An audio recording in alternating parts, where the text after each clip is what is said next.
All right, guys, welcome back here with another video. So this is actually a very great one. I'm really happy here seeing this video. Immediately I got the notification from this video that Dele Farotimi was going live today.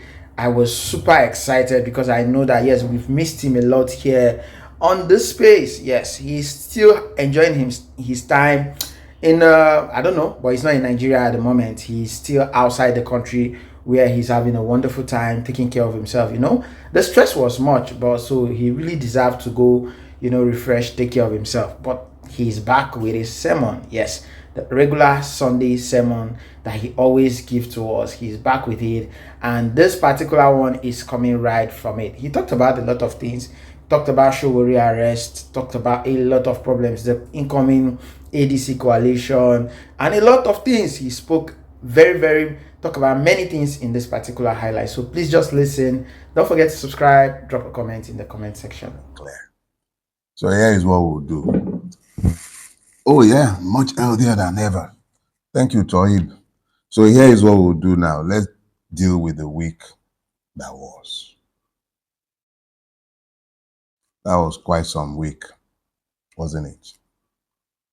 And since I've promised myself that even in examining the insanities of the week that just passed, which is what I've always done, I will do my best to take you away from the distractions that usually come with the episodes that we see in the week that we are going to live and the one that we saw in the week that was. So this week that was, you and I already know exactly what the distraction was that was thrown our way. I don't believe this one was scripted as the usual ones, but it did end up being the dominant topic of discussion in the week that was. And since I will not be speaking about it again in the new week, let me round it up for you in the week that was segment. K1 decided to play superhero, and he was trying to chase an airplane.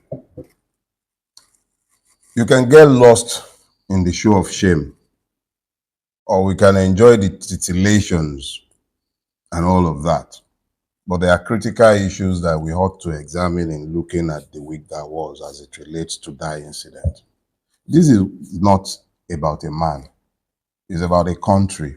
It's about the systems that we have built. I know that the entire episode has been reduced to that short clip of K1 playing superhero on the tarmac, whether that be a truant superhero or not. Don't allow yourself to get lost in the noise.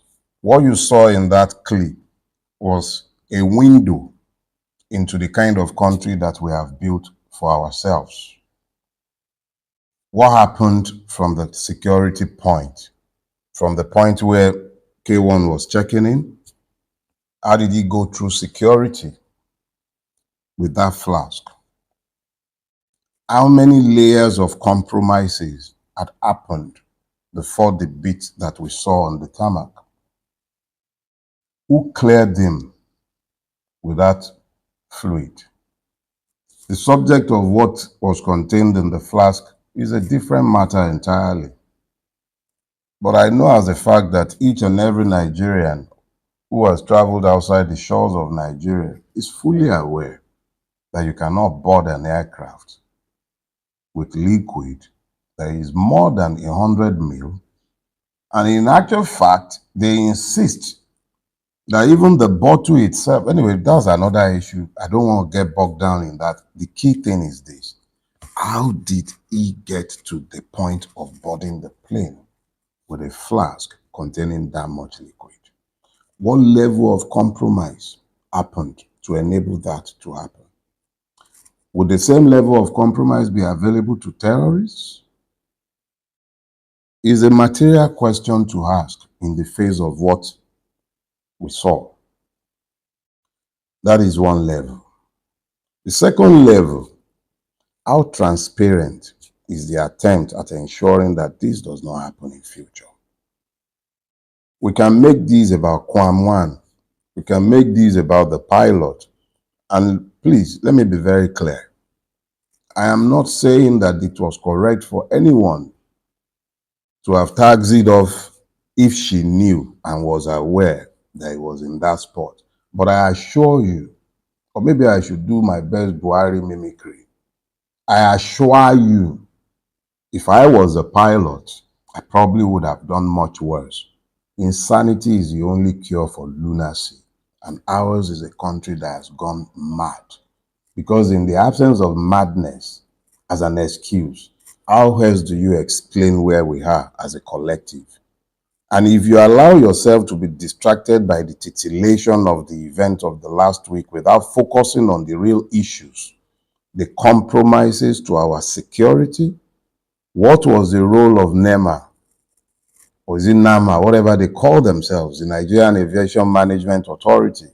What was their role? Exactly how many failures had occurred before the one they are seeking to punish both the pilot and Quam 1 for? Move away from the persons. Let's deal with the institutions. How has the Federal Airline Airport Authority, how did it function? It is responsible for the security architecture in the airport. Exactly what happened? How many people have been issued queries? Who are the persons answering questions as to what led to this failing? Everywhere in the world, there are privileges extended to very important persons. However you shake Nigeria, the reality is that Quam 1 is a VIP. But even that is exercised without compromising the security of those who should be citizens but are victims. And if this has been extended to Quam 1, how many people has enjoyed the same privileges? Let me be clear. It is unfortunate that names have to be mentioned when we are dealing with our issues. And it is equally just as unfortunate that persons are always focused on instead of focusing on the systemic failure that the person has merely highlighted. This is not about Quam 1.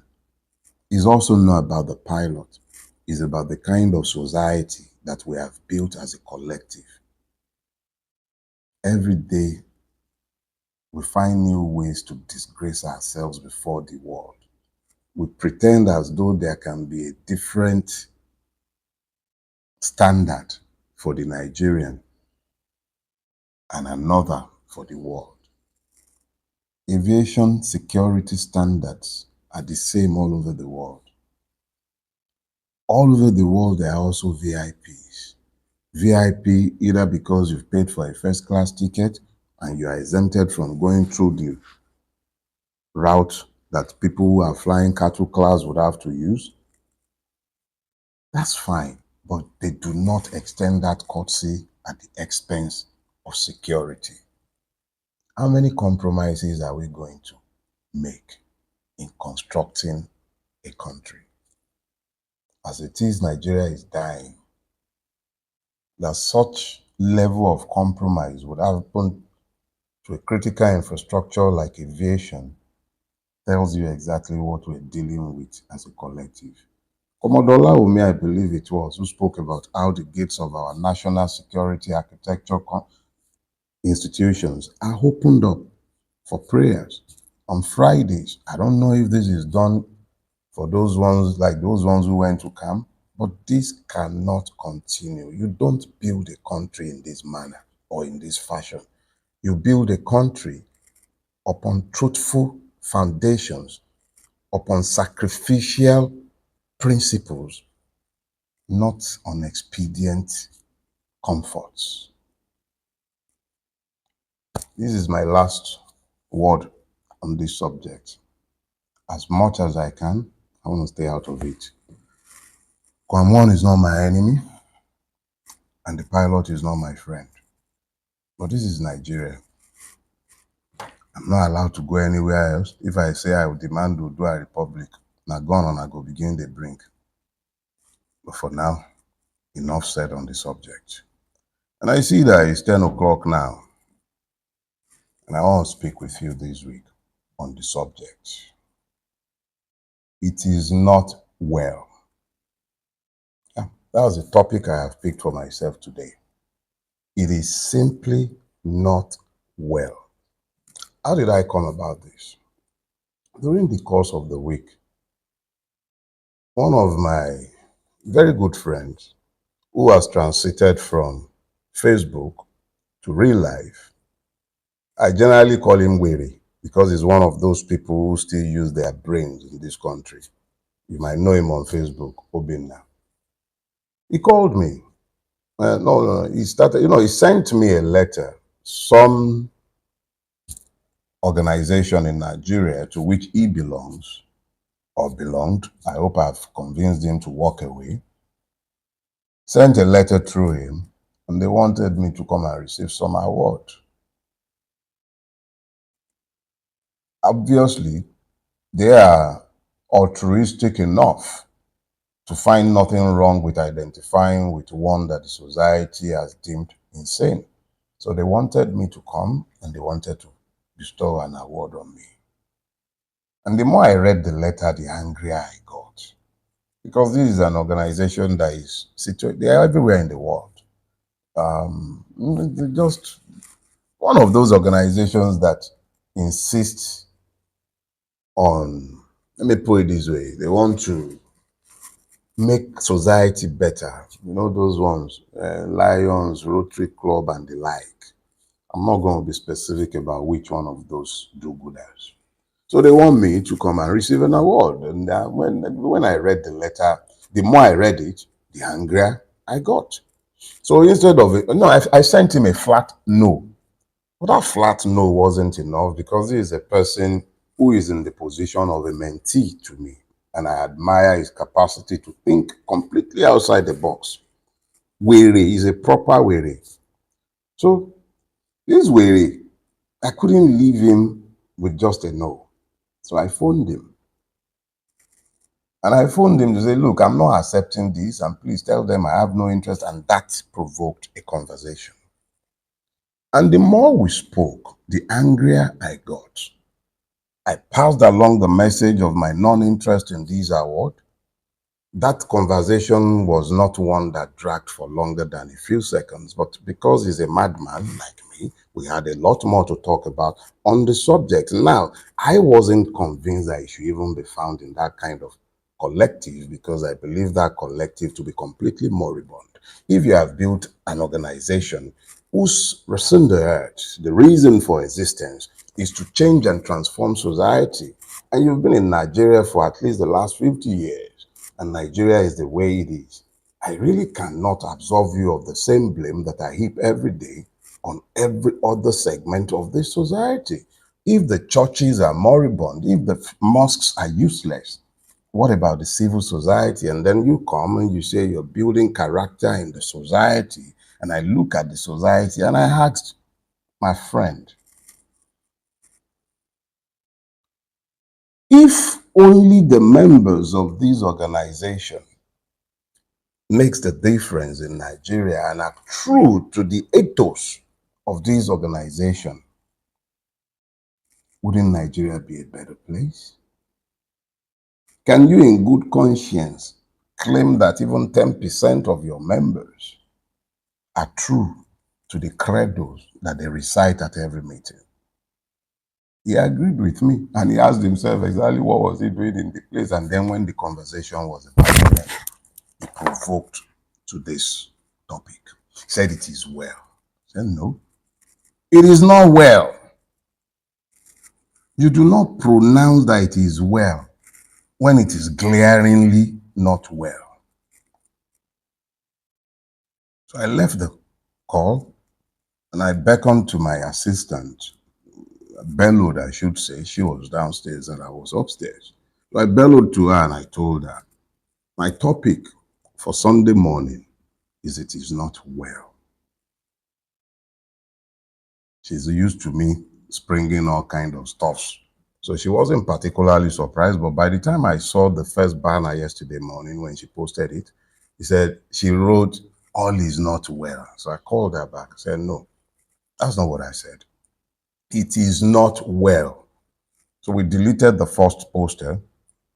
She reworked the graphics. and you have today's topic.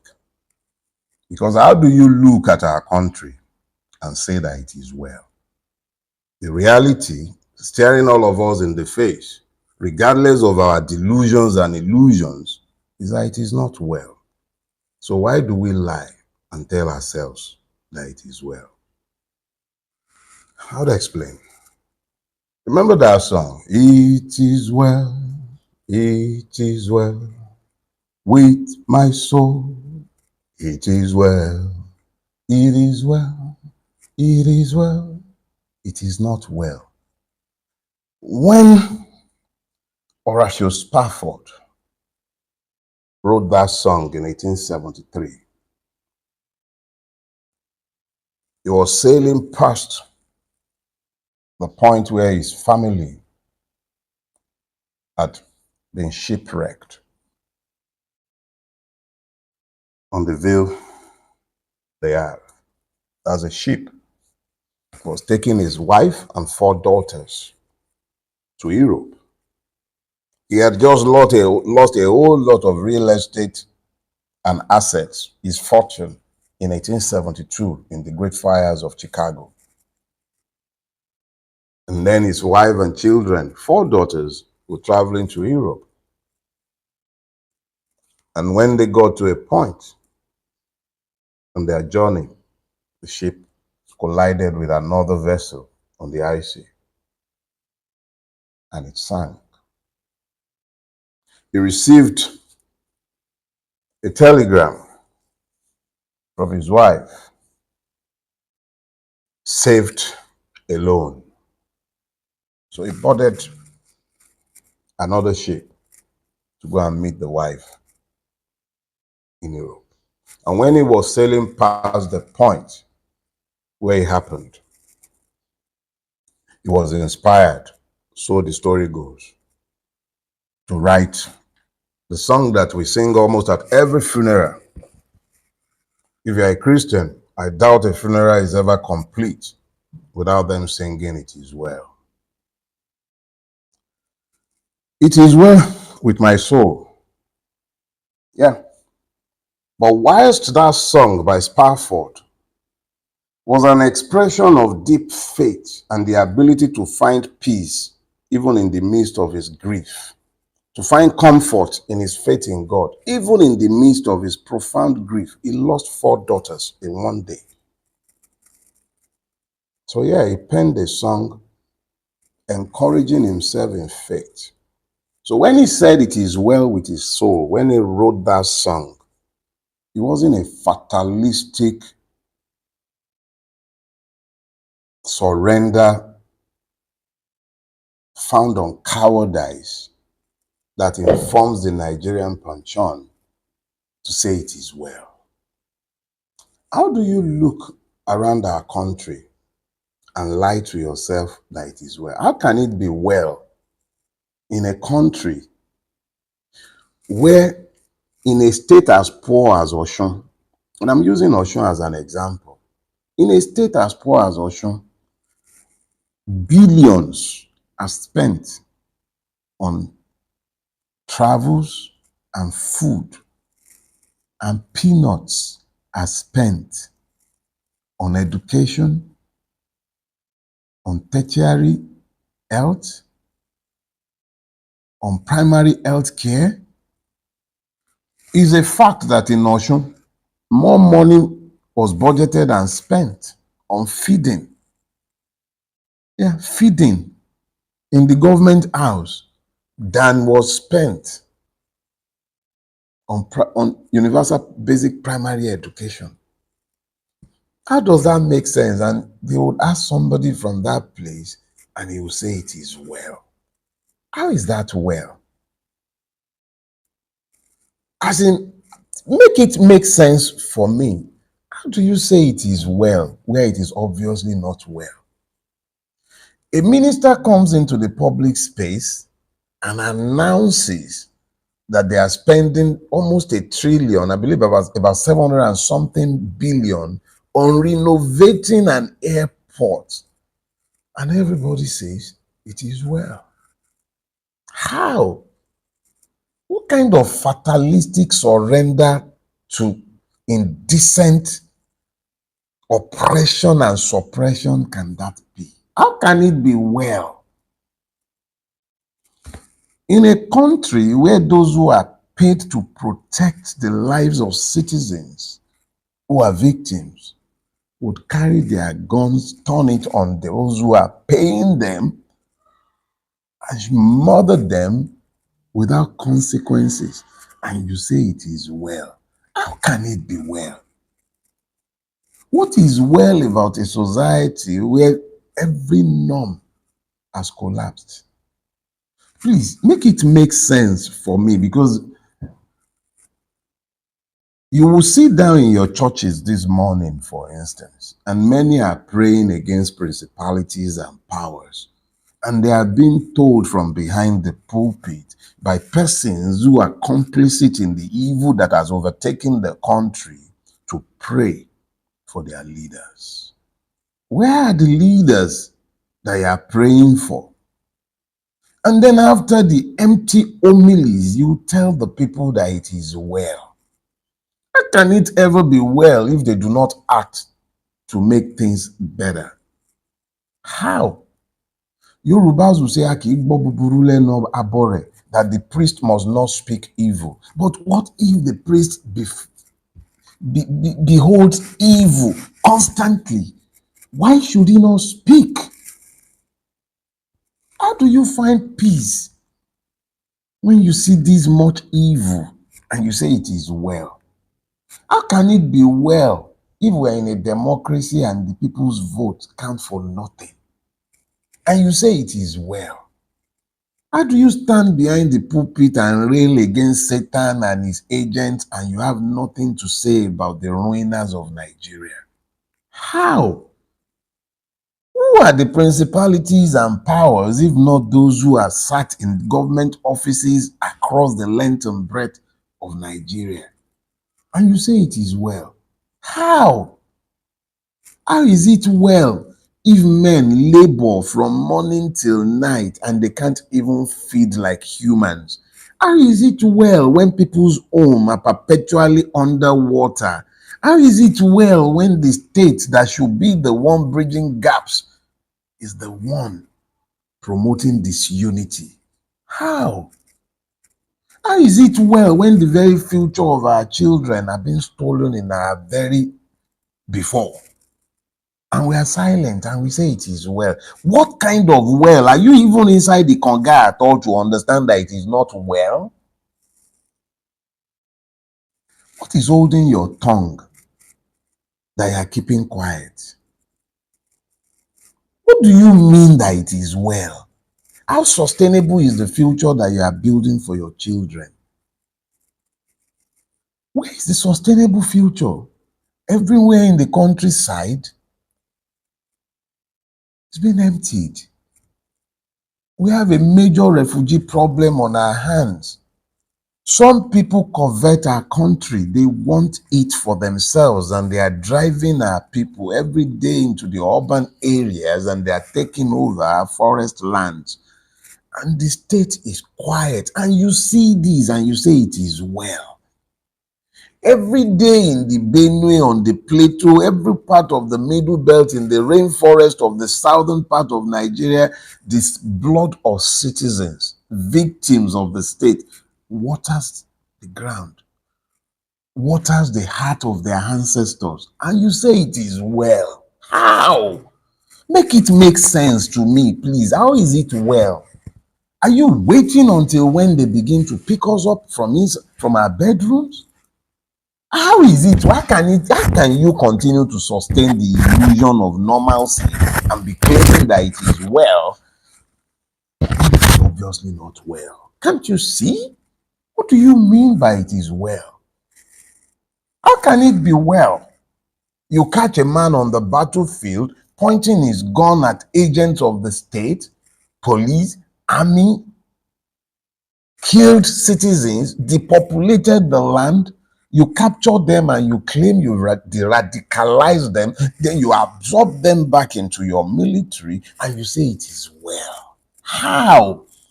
Make it make sense to me that you are de-radicalizing militant Islamists with blood on their hands, whilst their victims are in IDP camps, but you have Nnamdi Kanu in a prison. You can chase Dele Sowore around. You have the energy to be abducting little me in my own office. Please make it make sense for me that towns and villages are becoming desolate because people are running away from them because the state cannot protect them. And you say it is well. How is that well? Make it make sense to me that somebody like Adisirika, who committed that is not even corruption again, in public space, before, you brought a jet from Ethiopia, painted here in Nigeria, billions went flying with that, and today, everything is normal, and you say it is well. Oh, please, we talk about billions in subsidy fraud. Who has paid for these? The poor man. You use the fraud to justify the removal of what you call a subsidy. And it is well. As in, like, seriously? You say it is well? What kind of sick society have we built that we have normalized to the point where we say it is well, where it is obviously not well? This is not well. How do you say this is well? People leave, they graduate universities, functional illiterates, and you say it is well. Almost every expert in the medical field who has the opportunity, I warrant that there is hardly any Nigerian doctor who has the opportunity to run away that hasn't run away. Unless you begin to count the likes of Dr. Folasheye, the ENT surgeon in Lagos State. Those are the kind of people who are sacrificially remaining behind. There is no incentive to stay. I was away in America and in Europe the last month. And I remember, I still recall people asking me, why are you going back to that crazy place? But of course, some of us are too mad to take the opportunity to escape. But we will not help you to normalize your lives. It is not well. The sooner you all tell yourselves this truth, the better and quicker it might be for us to rescue the future for our children, because we've obviously lost the present. We've lost the present to the point where those who have even ruined this country no longer feel any need to lie to us. They don't even respect us anymore. They don't even pretend to use their tenders board. Coastal Road, no tenders. No public tender of any sort. Nothing. And what has happened? Everybody quiet. After the initial cackling like ants. And when nothing happened as a result of that, what happened next? Keyamo has come with his own now. So the same airport that they have been renovating, the number of times that Lagos airport has been renovated is an insult to any conscious Nigerian who is still capable of thinking. And then you say it is well. This surrender to reason that makes us, it predisposes us to an acceptance of madness to the point where we have become, all of us, we've become acculturated to madness. You are in the middle of the insanity. You are experiencing it. You are its victim. And you still continue to say that it is well. When will you come to the knowledge of the fact that it is not well? When? What is well about where we are? Whatever amount you are earning today, the reality is that our currency has been devalued almost to the point of uselessness. You want to buy a car today, I'm not sure that you can buy any car in this country today for less. If it's brand new, I'm not sure you can buy any. Even the Chinese import, you can't get anything for less than 40 million or thereabout. How many Nigerians can ever put that together? If you are working in the public sector and you are not a thief, you can never buy a car in your life. Yeah. If you are working in the public sector and you are not a thief, If you are working in government, in any government institution, if you are not stealing, you can never buy a car in your life. You can never build a house in your life. And you say it is well. What kind of wealth are you talking about? How can it be well when it is obvious that you are inside? You are not even just inside borehole. You are in a fast-moving river that is dragging you to a bitter end. And you say it is well. But then, you know, Hitler proved something as he ascended to power. He proved that even rational persons can become idiots once you can find a cause behind which to unite them. He united the Jews, and he united the Germans around the concept of the hatred of the Jew. What are you being united around in Nigeria? Nothing. If anything, they are sowing seeds of disintegration, bigotry, ethnic and religious. You are bang in the middle of all of that, and you keep saying it is well. How can it be well in a country where you all found the peace to move on from the Lekki massacre? Some of you defended it. Some of you explained it. Some of you rationalized it. You helped them to deny it, even in the face of all of the evidence in the public space. And you say it is well. You say it is well in a country where somebody like Oji Uzo Kalu, convicted and sent to prison, is back in the Senate, sat there as an elder in that Senate. And you say it is well. Akpabio, facing God knows how many counts of stealing by the same EFCC that it today presumes to have oversight function over. The same Akpabio in our National Assembly, I was saying that you are offering mic. That is the person sat as the president of your Senate, and you say it is well. How? How can it be well in such a place? I was hauled off into prison for no reason under the sun. But my case was much better than those of the people that I met in the prison. At least I could fight, and you fought for me. You know how many persons have been forgotten in prison? Not just in Ekiti, all over this country. Do you know the kind of condition in which those who have been sent to prison are living? What if I told you that if a person is in a prison in Nigeria, at least I can speak to the one I was in, and he has no outside help, nobody is giving him food, he has no sustenance beyond that which the Nigerian state, this criminal state, has to offer such a person, that person will die within 3 months. If he doesn't die of malnutrition, he will die of some opportunistic disease or the other. That is a fact, not fiction, fact. And there are multiple persons that I left behind in prison who had no business being there for as long as we have the kind of criminals who are ruling us in power. How is the head of the chimpanzee different from that of the monkey? You have criminals in high offices, in judicial offices, in traditional offices, and you have innocent persons. Innocent persons locked down in prison, in inhumane conditions. And you say it is well. It is not well. Stop lying to yourselves. It is not well.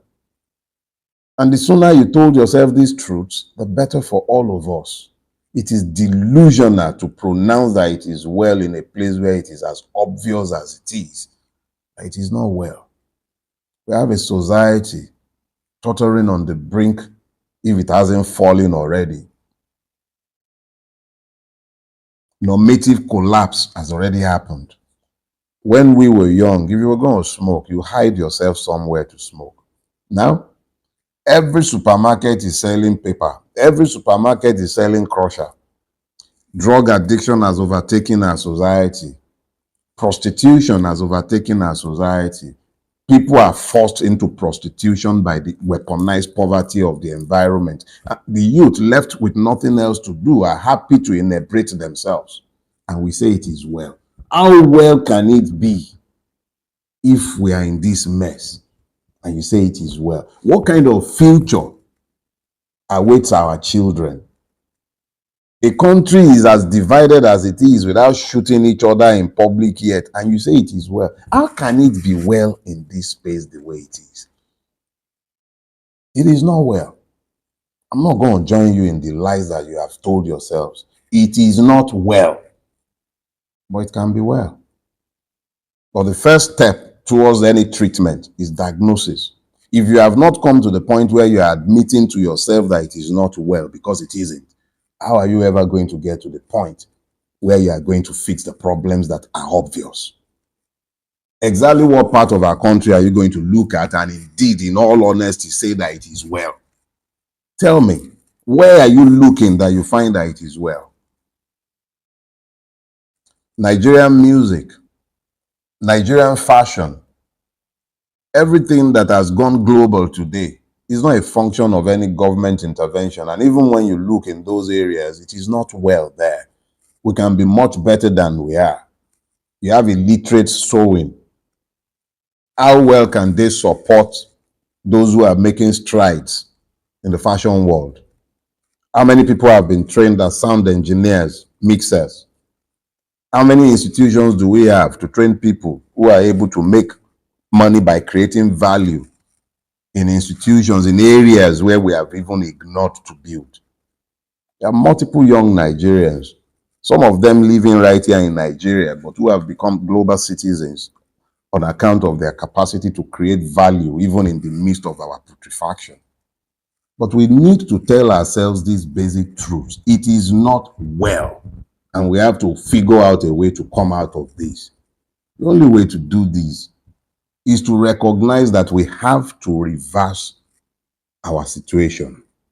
Reverse? Yeah, it comes from the word revolver. That's the French word for revolution.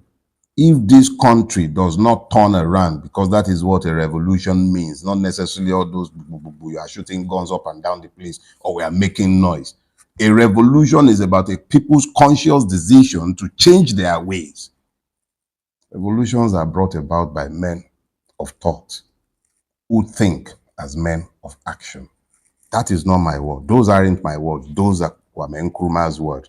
You cannot sit down doing nothing, expecting Voltrons to change our circumstances. Dele Farotimi cannot change your circumstances. You are the ones who are going to have to change your circumstances, and we can only do it as a collective. You need to start building bridges amongst yourselves. All this ethnic, religious bigotry is nonsense. Do not allow yourselves to be distracted by them. Focus on the common good. It begins with you demanding that your vote should count. Those who do not want what is good for you prefer that you focus on your divisions. Focus on the value of your life. Focus on the value of your vote. Focus on ensuring that your vote would count. I believe it was Chino Achebe that popularized the Igbo proverb. Since when Eneke the bird says, since man has learned to shoot without missing, it too has learned to fly without perching. Let me explain myself. The election adjudged as the best election in the history of Nigeria, the one that was held on the 12th of June, 1993. All it had, pen, paper. See, paper. That was all those who conducted that election had. And Nigerians had a will to see change happen. And it happened until it was aborted. So we really do not require all these electronic transmission, this one, IREF, BVAS, before election may be free and fair. But this is where we find ourselves. Our country has been destroyed by impunity, by men who sit down like Yakubu and open their gob in the middle of the night like thieves, which is what they are, and say go to court after declaring travesties as election results. Because of those kind of human beings, we have to demand electronic transmission of results. We have to demand that the beavers work. We have to demand the high rev function. And this is why I support what Randy Peter is doing 110%. And I'm urging each and every one of you. If you truly desire a revolution in Nigeria that is peaceful, that is found on your sovereign will as a collective, you have to demand electoral reform. You have to. In the absence of that, be guaranteed one thing: the next election is already lost. If Jaguda would subvert your will as a candidate,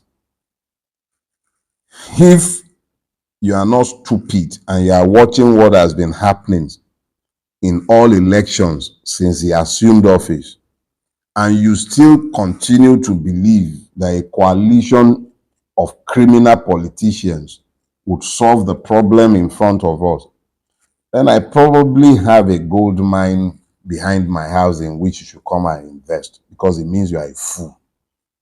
The obvious reality is that Bulaba has written the election results for 2027 already, regardless of how you may vote, and I will not bother myself in the absence of clear electoral reform. I won't even bother joining in any campaign. Let's be clear about that.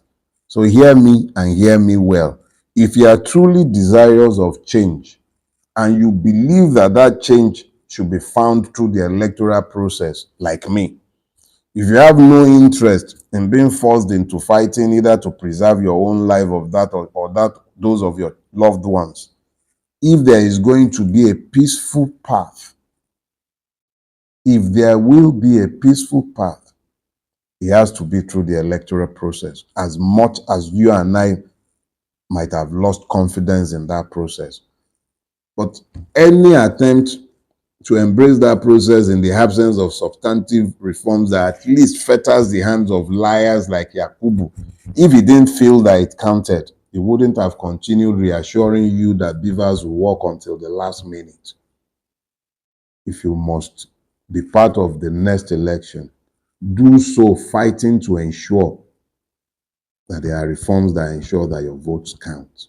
In the absence of that, forget about it. Bulaba is not going to show you any mercy. Look to Edo. Yeah. Look to Edo and tell me you expect elections. Everywhere, the behemoth has no care whatsoever for any rule of law or your emotions or any of that nonsense. If you are going to get away from this mess, it will be because you first won the battle to be citizens whose votes count for something. I'm done. I've said my bit. My people have a proverb, and I'll leave you with that. Iṣẹ́ àbọ̀ à ń sọ fọmọlúàbí, tó bá dénú ẹ̀ á dòdìdì. Half a word is enough for the wise. I've said more than half. I've done my bit. God bless you all. Enjoy the rest of your week. Shalom. Oh, I'll be party to genocide if I do not say this before I go. Israel is committing genocide in Gaza. Yeah. Israel is committing genocide in Gaza. Ponder that when you pray to the God of Israel and you are praying and justifying the evil that is being perpetrated against your fellow human beings in Gaza. Enjoy your week. Remember, kids are starving in Gaza. They are being bombed in Gaza. Their situation probably mirrors ours in Nigeria, except that